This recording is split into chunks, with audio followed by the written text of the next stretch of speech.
Welcome to Live Free. I'm Angela K. Austin. Together, we'll discuss books, we'll explore the world, and we'll do it with some of my closest friends. And hopefully, we'll make new ones along the way. All right. Hey, everybody. This is Angela K. Austin, and today I'm here with Mahogany SilverRain. Say hi to everybody, Mahogany. Hello. All right. So today we're going to talk about the importance of collaboration and networking, working together, what that means for the self-published author, and how that can help us all elevate and get to the next level.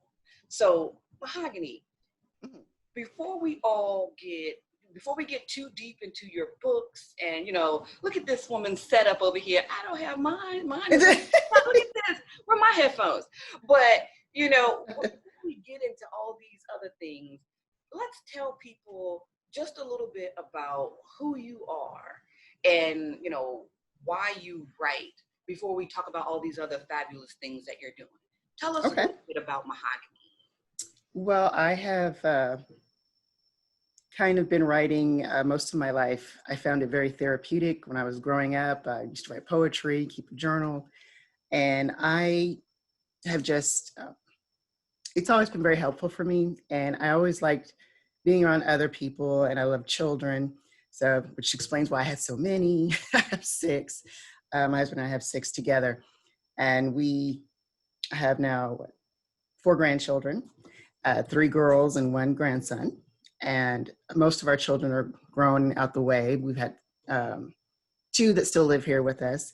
And I like working with people. And I've always considered I've been everything from a flight attendant to working with law enforcement to business office, having my own business over time. This is my second business that I've had. And I think writing has probably been the most creative way, or I guess good time for me to really help other people. And I used to be a personal trainer. I've also was a bodybuilder. I won my first contest in my 40s. So I kind of used to train other people but then, life happens. You get all kinds of things happen with your body. And, as we get older, and my birthday's next month, so that'll be the big 50 for me, and I'm excited about that. So just being able to work with people, and I have met so many great people online and so many great people outside, like between the gym and teaching Zumba and teaching yoga, doing more things that I think helped me through this whole time of having physical issues. And though all these medications that I'm taking, and they had me doing this, that, and the other, it still helps me to write and still focus on being present in what I'm doing, even though I have these issues that come up or things that happen, say with my family, because one of the biggest things about my books is that love conquers all, and that you can persevere and you can triumph through anything. So as much as my characters suffer in the books, I have suffered too. And so I kind of get where that gives them the strength and where they draw their strength from as well. I completely understand myself, because I tell people often, what I've learned for myself as a writer is that it is very therapeutic for me, Mm-hmm. and it's been one of those things that I've learned that throughout my life, that it's almost like that journaling, right? Mm-hmm. When I was a kid, we had our diaries, Yes. write about your first kiss and crush, all those things. But, as I matured into a woman, it's like, wait, do I have to stop writing in a diary? Now we just call it journaling. Exactly. We call it journaling, but I still have one. Oh. But it's like, that is something that has always been a passion for me. And like you, starting out in poetry, then I went to short stories, and then I went into long prose. But writing has always been something that's very therapeutic for me. But it's been something that not only just, for myself, but I wanted to start crafting stories like you. I'm a big love conquers all. I'm a big, my books always have something about, I always tell people, family, food, religion, Mm-hmm. all those kinds of things, because I'm a woman of the southern part of the States. And so those things come to play in just about everything we do. So I Oh can't yeah. not have them in our books,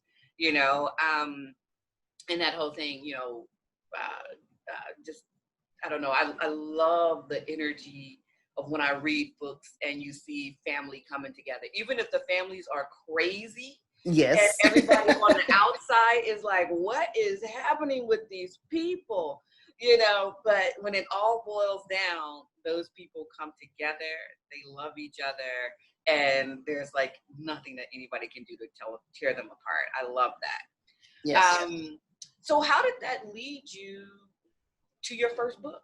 How did you get your first book out there? My first book is actually a children's book, and it was inspired by my own children because I have biracial children and I have children that are different races, cultures, and it was just so I said My Rainbow Family is the name of the book, and it had all of my children in it, but it was told from my son's perspective. And at the time, he was maybe a year old, but I aged him a little bit in the book, so he's like 5 years old telling the story. His name is Drake, and it just kind of went from there. And after we started, the kids kind of went with me book signing, so they were all there, but they were like forever immortalized in this book. And I thought, well, I could do other, stories or whatever, but I really didn't focus on it until after my sister passed away. And she'd always told me to publish and get my stories out there because she was my younger sister. And I used to tell her stories when she was a baby and when she was little, when she couldn't fall asleep. And if we were stuck in the same bed, I would tell her a story and then she would go to sleep. So as we got older, I continued that, whenever we need each other, we would talk on the phone. She's like, tell me one of your stories. And so I would just make something up off the top of my head. And she says, oh, she's like, you should really publish your stories. So I have others that I wrote them down, but since then, fire, all things have happened in life. And so I've kind of lost some of those, but I started back writing when my husband and I started dating. And after we got married, he convinced me to publish my first romance book. And I wasn't sure actually how to go into, I've read romance books, but I didn't read one where I saw myself or a representation of me. So what I did was my first book was actually an erotic book because I really, it's what I, used to blog and I used to write stuff that, my husband and I would do. And people were telling me, like a married couple was like, oh, my husband and I tried that. This really helped us or we weren't connecting, but this really helped us get together. So they said, you should really publish this stuff. So I put it in, I wrote a fictional story and I was just kind of playing around with it. And my husband's like, well, why don't you just put them all together in one, book? So it was 3 stories, the Ebony Encounters, the trilogy of erotic tales. And one was based solely on my husband, which is Chocolate Truffle, because that was his nickname for me when we first got together. So that one, it came out of, it was, how your first book, it's kind of, it was a little crude. I really didn't understand how to, the whole publishing business. It was my very first book. And I've since gone back and done a new cover for it, but I have always clung to those stories. And it did spawn another story, which became my novel, the first one, A Vampire's Tale, which is Love Bites. And it became to this whole world of vampires and shifters, and it was all set in my hometown of New Orleans. And that just kind of grew from there. And it released December of last year, and it's called The Grand Dam of Bourbon Street. So I really, this character, it's the main character, Dominique, she's really me and how I felt and how she's kind of struggles with her identity. Because as a woman of color growing up, I didn't, my mother was teaching private school, so I went to private school up until the 9th grade. So the way you hear me speaking, that's how I spoke when I was in school. And I would get teased about that a lot. I would get called White Chocolate Barbie.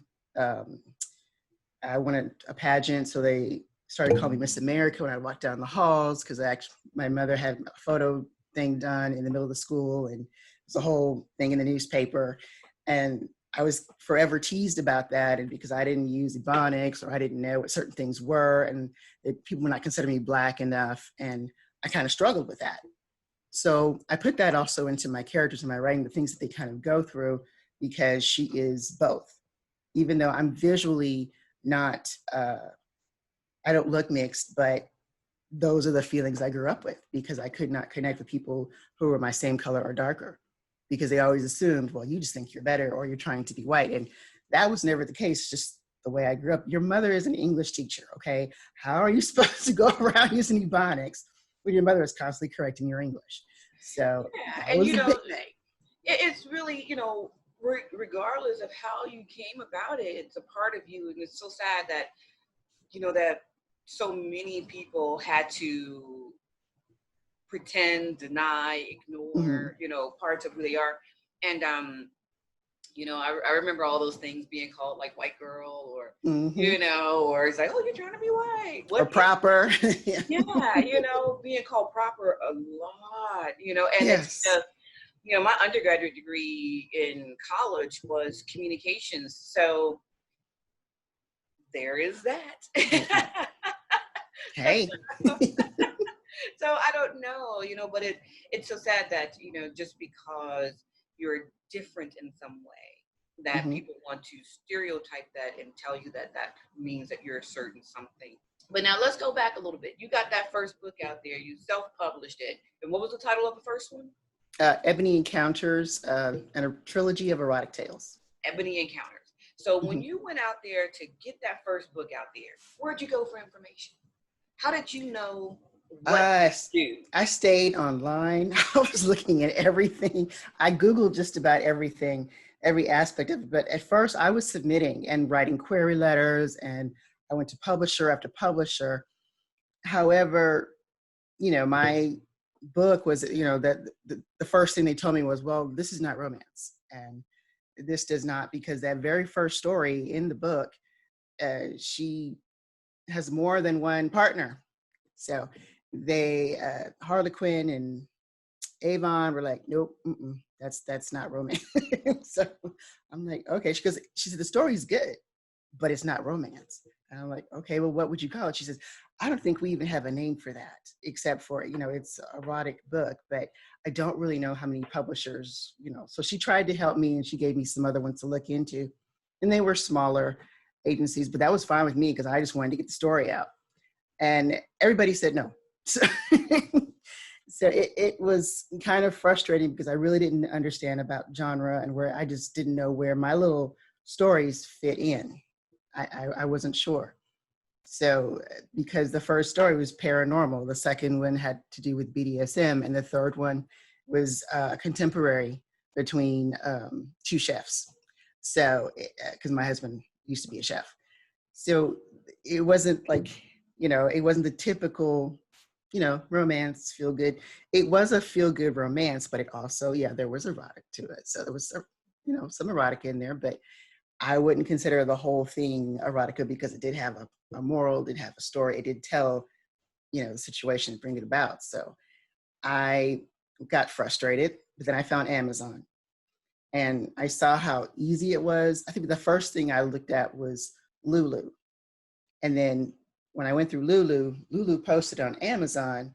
So, and then I saw where Amazon was just starting out with the whole Kindle. And that was early 2010, 2009, somewhere in there. So I started to, you know, when I wrote stories, I was writing short stories and worked up to a novella and then worked up to the novel. And I would publish like a story a month for like the first year. And there, just the whole process got easier. And but it was just getting that first thing, the momentum, and then trying to market the books was crazy. Even though I had a degree in business and I know how to market, I didn't understand how to market to readers. So because you know, I market a lot with my children's book, but it was a different audience. So it was easier to go to schools and libraries and I could read to the kids. That was great, but like, how would I do this with an adult book?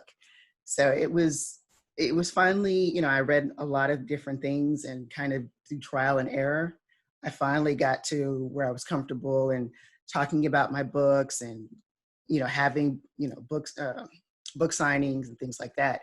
And I think that was actually the first time virtual was starting to come about for book signings as well. So I would do interviews and stuff like that online with other people that asked me about my books and things like that. So, but it was the first reviews were a little like, they were painful, because I knew I was a real newbie, very green, didn't understand a whole lot, but I did meet some great authors: Ray Laurie, Sylvia Hubbard, uh, Stacey Dean. Yeah. Yeah, so and they really helped a lot. And Shara Azad, I remember we were in this group, we call ourselves the Badass Authors. And it was like late 2010, I think, when we started kind of doing things together. And we were the only women of color authors that I knew that were writing about interracial romance, because that was a big thing that no one else was really doing at that time. So it wasn't even, they didn't even have a picture of a white man and a black woman together that I could find to use as a cover. It just like people designing, it wasn't done at all. So it was still new. And I'm glad that to see that from there and to now it has grown so much. And now there's all these subgenres underneath it that have just expanded. I get excited when I see that, because it is just grown. It's Amazing. huge. Mm-hmm. It's so wild to realize that you have been out there in this game, you know, really, we've been out there about the same amount of time, which is crazy to me, because that's what I mean when I talk about people working collaboratively and, you know, people helping to elevate, because there have been so many of us out there working and doing this, and we've all been in our little pockets. Like, I know Shara because we, you know, have been to some of the same events and doing some of the same things. And that's how much we all intersect with each other. You know, I swear it's like 1 degree of separation, you know, Yes. for all of us, because, you know, a person will work with this group of authors and you're going to work with that group of authors and then this group of authors, and we all help each other, but we, you know, we're in these pockets, you know, which is so cool, because, you know, even though we're in those pockets, we're not trying to work against each other. We're just working with the ones we know. Yes. And so as we, you know, continue to, those circles continue to overlap, then we keep doing things together, and those circles start to come together, which is really how I met you, because my first real point of contact with you was through Elle Loren and her event, you know, and then you and some friends put together BAR. And so I want to talk about BAR a little bit. And so there's now a lot of us who are part of that group, you know, and I'm sure that out of that group, there'll become, you know, more circles of more connections and more things people are working together. So tell us a little bit about BAR, what it stands for, you know, who worked with you to create it, and tell us a little bit about what the purpose of it is. Well, it was actually the brainchild of Lawrence Hall. He's one of the romance, you know, another romance author, but like he's a unicorn in the whole thing. Because number one, he's a black man. He's a man writing romance, but he's also a black man. And he's one of the coolest authors I have met. And he's a lot of fun.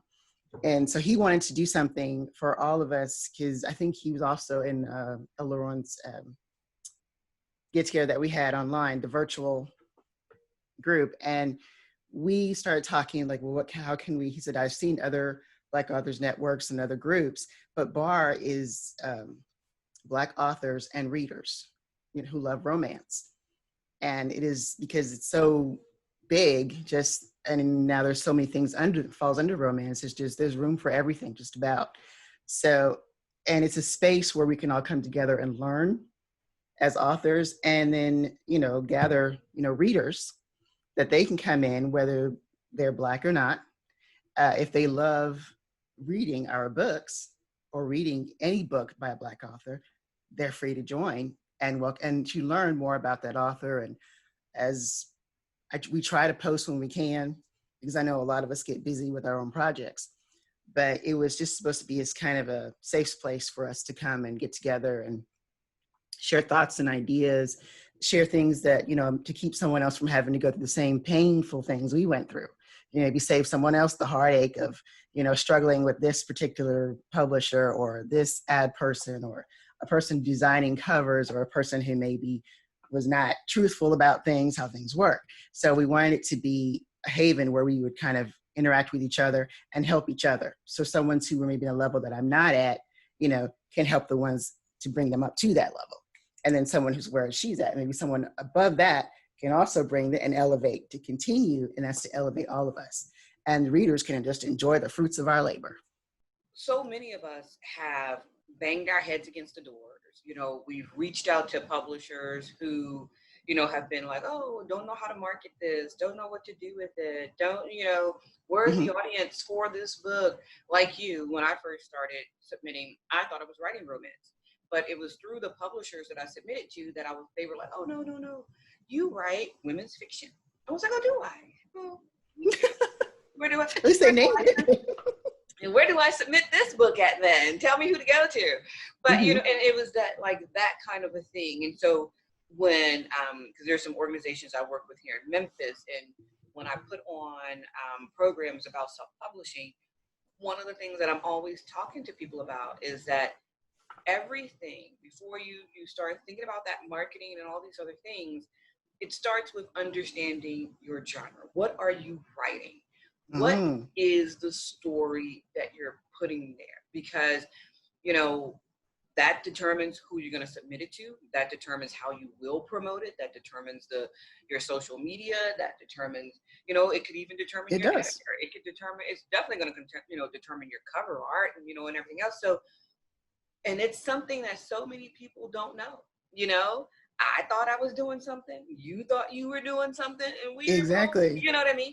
And it's like, it's not to be like whatever. Like, do you know what you're writing? That's the first question I ask everybody. What are you writing?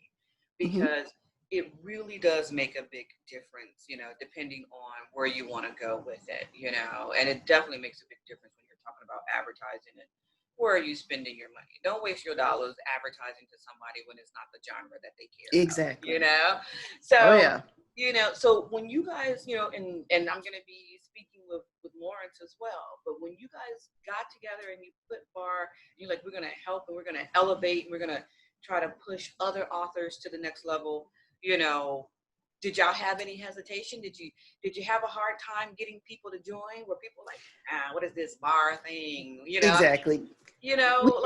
Like, and we're still very new at it. We've been trying to get everything established as people coming in on Tuesdays to have takeovers. And I've been trying to I've got the sign up list, and I kind of keep that as a announcement on the group so that people can sign up and, Tuesdays, or, I have no problem with them posting, things about their books, but I also want them to post about the process and what they went through or what they're dealing with, or what editor they use, or what, to help other authors, as well as the readers that come and enjoy and look in and see, okay, who's got this going on, and, things like that nature. But Moni is a third person, and Moni Boyce, she's a third author that's with us, and also Stella. I'm not even going to try to pronounce her name, her last name. I was waiting for you so I can be like, and I can say it right. But yeah. I was waiting. I was like, I love her, but I do not know how to say that name, and I don't want to murder her name, because I know when people try to use no idea how to say it. My real name, it does not roll off their tongues. So I understand. So I don't want to mess up anybody's last name.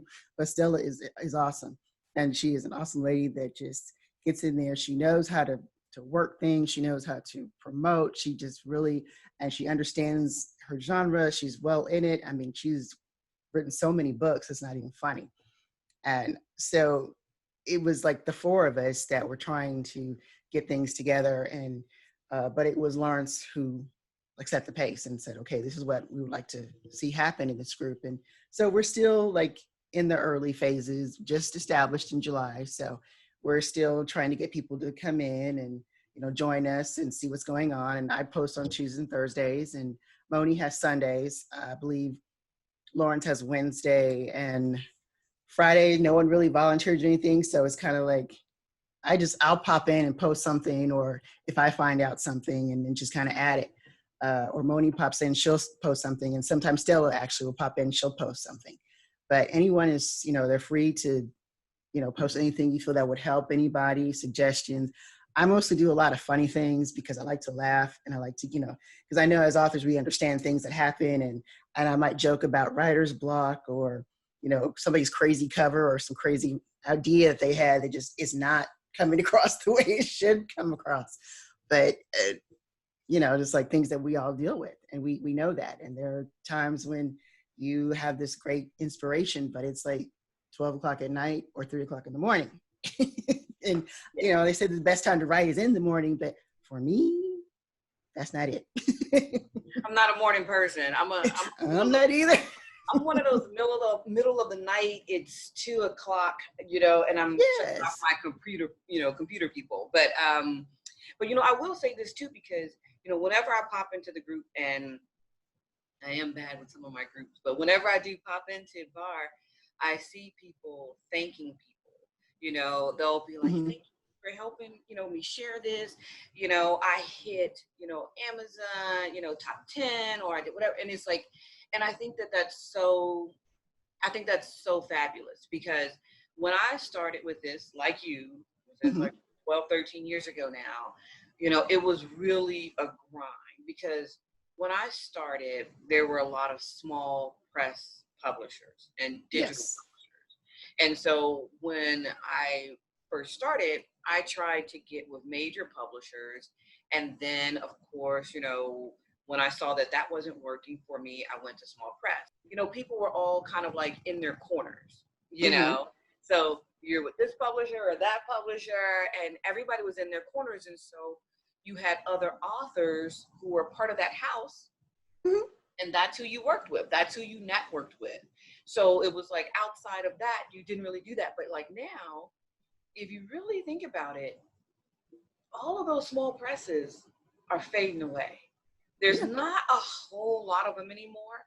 And I think that's because so many of us were, one, just people took your money and didn't pay you royalties. True. So they just had to close down and go their way.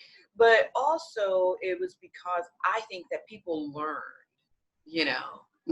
like, I have a master's in marketing. I'm like, well, I'm going to events. I'm working with editors. I'm doing this. Why am I giving part of my money to this person who's never at an event, who's never doing anything? They have a newsletter. Okay, I could pay $20 for a newsletter, $50 for a newsletter. And so for me, it started to be about, why am I paying this, giving this person my money, not paying, but giving this person part of my money earned, when I could be doing it myself and keeping. Exactly. So if you think about it, all of us now, we're doing what those small presses were doing, because they were trying to get us to all network. We were all working together, but they're gone. And we are still, we're still here. We are still boots on the ground, trying to get our books out, and we're succeeding by working together, Yes. And so I love that. So whenever I pop in the bar, I'm like, yeah, I get it, people. I see y'all. I need to be doing more, but at least I'm in here looking around. I'll do something one day. But that leads me to a question too. What's your advice for somebody out there who has not quite taken the plunge, but who wants to get that book out there? What is, like, 2 or 3 things, that you think they need to be cognizant of, and make sure that they think about that and do that on this journey? Number 1, just take the plunge. Because you're going to be always waiting for that perfect time, and there's never that perfect time. It's just whenever you do it. So I would say take that leap of faith before you even publish. Start promoting, start telling people about it. So by the time it comes out, they already know about it. They're ready to get it. they're excited, and that drives your numbers up to be the bestseller on the day that it actually drops. So I think if you're going to do it, just go ahead and make sure you have it edited. Even if you can't afford an editor, ask another author. They might be able to look it over for you and edit it for you. You don't know unless you ask. I'm in several groups where we kind of do things for like that for each other. ARC readers, Booksprout is a good one. Sometimes if you're not so known, that they don't snatch it up very quickly. But if you kind of keep going, but if you get attached to other authors and join other authors groups, talk to them, ask them questions, find out what's the best thing, where, if you have an idea in mind what your audience is, because if you don't know what you're writing about, and like you said, if you don't know what your genre is, you don't know who your readers are. So if you know who you are, and you find out by talking to, because there's a lot of things I learned from other authors and realized, okay, this is what my genre is. It wasn't even a publisher that told me, even after all those attempts and query letters and but it was just, me trying I read other people in that genre. I'm like, oh, okay, so that's what this means. And then I started doing it for myself. So to keep you from doing all that, I'd say come and join the group, ask people, ask authors, because they will tell you. We are the most friendliest people that I've had, a great time with, because, they share information freely. It's not just it's like, no, you're going to take away all my readers. Well, there's a book and there's a reader for every book. So you're not taking away from me. I'm not taking away from you, because I have an entire library right here in my office. None of the books are by just one author. So this is for everybody. So I have no problem. Yeah. Yeah, I tell people that all the time. It's like the only competition is one that we create if we allow that to happen. There, to me, is no real competition, because readers will read a book in like 2 days. Yes. It's like, now, part 2 is coming out on what day now? Like, Yeah. this is a series, right? It's not a standalone. Like, that's kind of a standalone. It was kind of a short story. There's no part 2. It's like I crack myself up whenever I'm talking to people. Like I'm because I do tend to do some anthologies, and when you do an anthology, you've got like a 30,000 word book, or something, right? And and so whenever you do something and then you talk to somebody and they're like, wait, are you gonna have a part 2? Is that gonna be? You're like, I don't know. But I was finished with it, but it's so funny because they read it so fast. Yes. And so I never see competition between me and other authors, because I see us as all being able to create a healthy market, to where not only do the readers say, hey, look at all these awesome books by these awesome people, but those publishers who told us they didn't know what genres we were writing, those publishers exactly. we don't know how to market these books. Like, where is the reader for? You mean like, where is the person of color, the woman of color who would like to read about women of color? I don't know. Everywhere. Yes.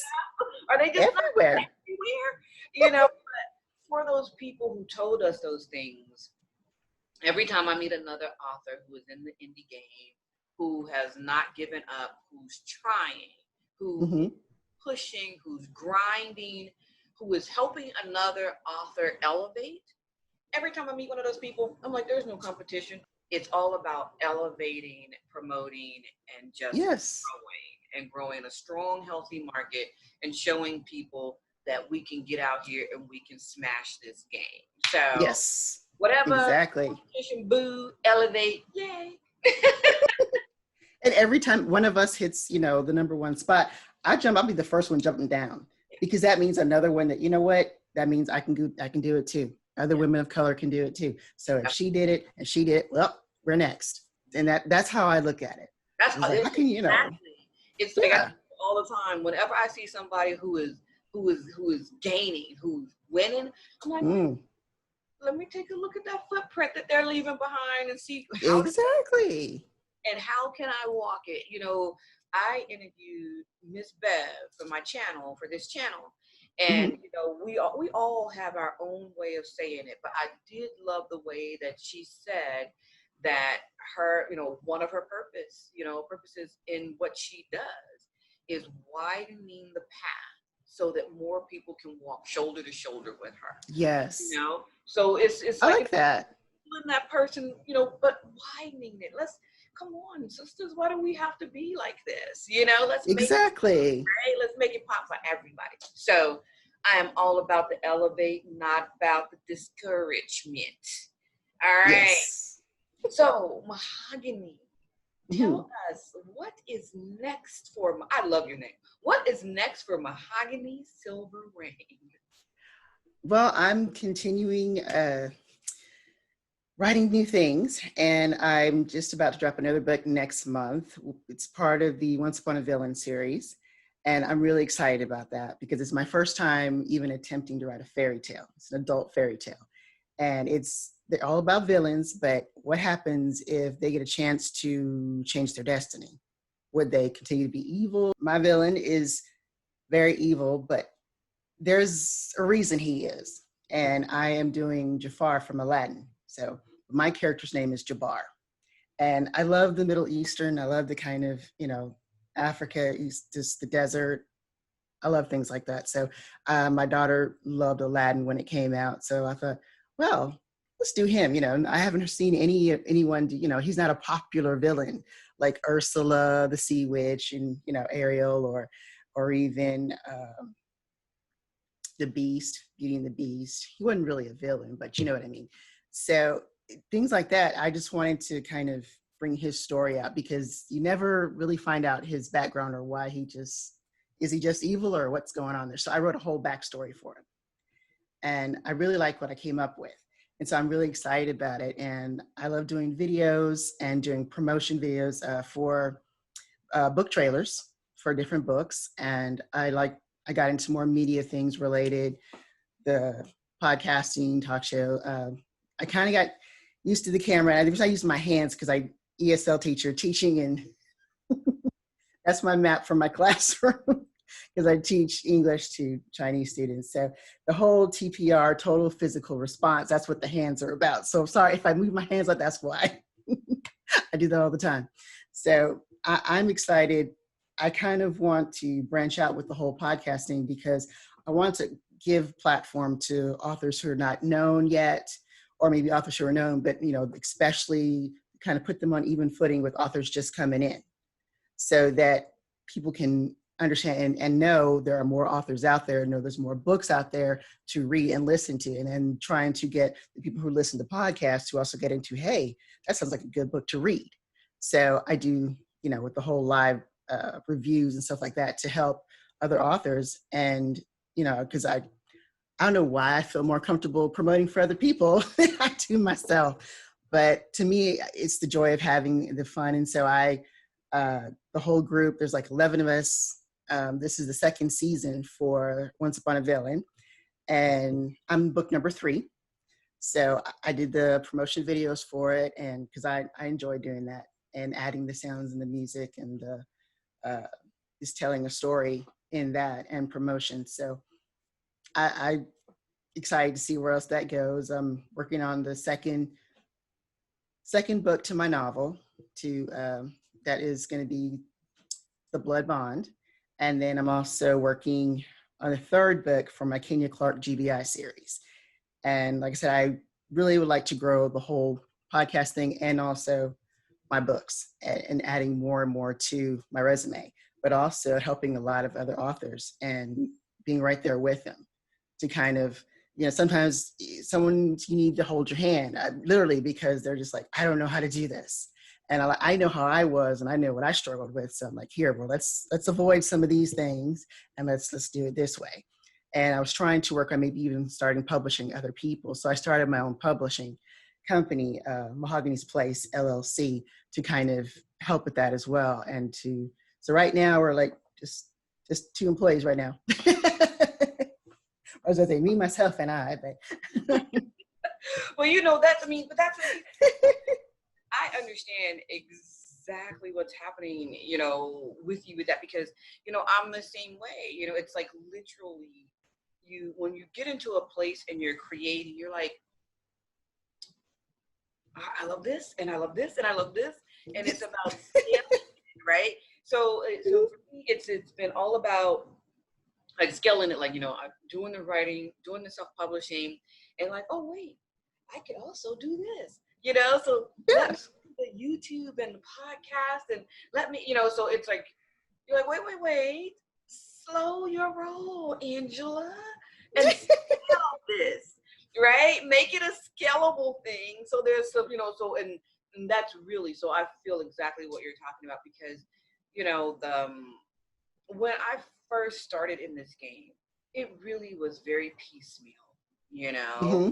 you would go spend your money, go to this conference, you join this group, join that group, and all of it was about spend, right? Yes. Even like when you mentioned Delulu, we all did like lightning source, or we all looked at all of those things. We You're all right. looked at all of those because they would publish your book, and they would they really market it, would they Mm. charge you, these vanity presses, because when you couldn't get traditionally pressed and small presses started like robbing people, you look Yes.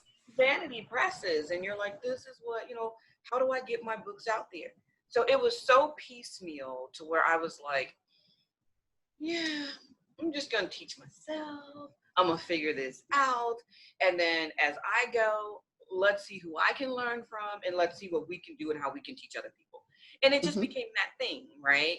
So Hmm. I love that you're on the same kind of a journey, because I think it's fabulous, So I'm walking that journey with you, Mahogany. Yes. All right.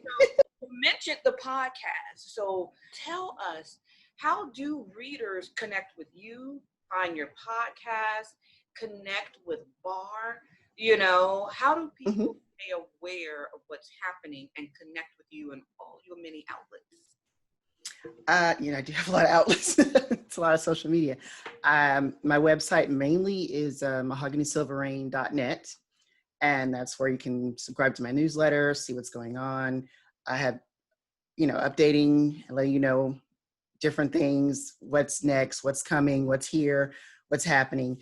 Um, Also, Mahogany Says is the podcast, which I started in October of last year. So it's not even a year old yet, and it has grown, like just kind of started really blowing up here. And I'm excited about that. But it now has a page on Facebook, Mahogany Says page, if you want to know more about the show, if you like to listen. I'm on Blog Talk Radio, Spotify, iHeartRadio, things like that, FM, Anchor FM as well, and radio podcast. It's Radio Public and Google and Apple Podcasts as well. So it's aired on recording on Thursdays. It goes live, but you can listen at any time. The episodes are uploaded, and you can listen anytime you want to. Also, I have a Facebook page, Mahogany SilverRain, and also a Mahogany SilverRain page. And Facebook ID would just be mahogany.silverrain. And I have another page called Mahogany's Place, where I encourage other authors and readers to get on that page and post, their work or things like that. I always encourage people to post on my page whatever you have coming out, because when I see things, I'll just go ahead and share it. Whenever I see something, one of my friends has a new book out, or I know something's coming, I'll go ahead and share it automatically. It doesn't matter to me. I will always promote. And I have also connected with other podcasters. April Armstrong, she has another Black Oral Addiction is her show. And she has Black poets come on all the time where they just spit those rhymes right on out. And it is, it's an amazing show. There's lots of great music. And I promote her show, and I met another podcaster girl, podcast.com. We kind of had a crossover and where we reviewed a book together, and it was a great show. So I'll also be adding you to the list as promote your show as well. And also, same thing under Instagram, it's Mahogany's Place. You either find me under Mahogany's Place, Mahogany SilverRain, or Mahogany Says. And those are the three things that I have. So you can contact me any of those ways, or you can contact me directly on Facebook, or my email, which is mahogany@mahoganysilverrain.net. Nice. And this is what I'm saying. So everybody out there in YouTube land, podcast land, this is what it's all about to me, right? Once upon a time, it was very difficult for people to be seen and to be heard and to get their product out there. But in this day and age, we are so fortunate, I believe, and we are so blessed that if you just do a little bit of research, that, just a little bit of research, that you can find a way to let your voice be heard, right? Yes. But once you do figure it out, you figured it out, you've connected. I've figured it out, I've connected. But, I'm of the opinion that when you get to a spot, wherever that spot is, throw a little knowledge out there for the next person, Yes. because why not? Yes. So I love that you are sharing your platform. I love that you have, done your research, connected with these other people. And now through BAR, you, Moni, and Lawrence have brought all these other individuals, myself included, together so we can all continue to share and grow and help to elevate. So Yes. I want to say thank you for sharing your knowledge and your platform, because, you don't have to, but you choose to. So Yes. thank you for that, And Lawrence and Moni, I'll be seeing you two soon. All right. But for everybody out there in YouTube world, podcast land, thank you for joining us for this episode of Live Free. And I hope that you take something away, and at the very least, reach out to Mahogany, find out about Mahogany Says show, find out about her publishing, find out about the different things that she is, exploring, and the things that she's offering for other people to take advantage of. I gotta go make sure. I don't even know if I'm on all those other pages, but I'll go check and see. I don't know. It's so many. I gotta make sure I'm on them. I'm like still growing and learning myself. So it's so great to meet you and add you as another member of my tribe, Mahogany. Yes. It's a pleasure, and thank you so much for joining me today. Well, thank you for having me today.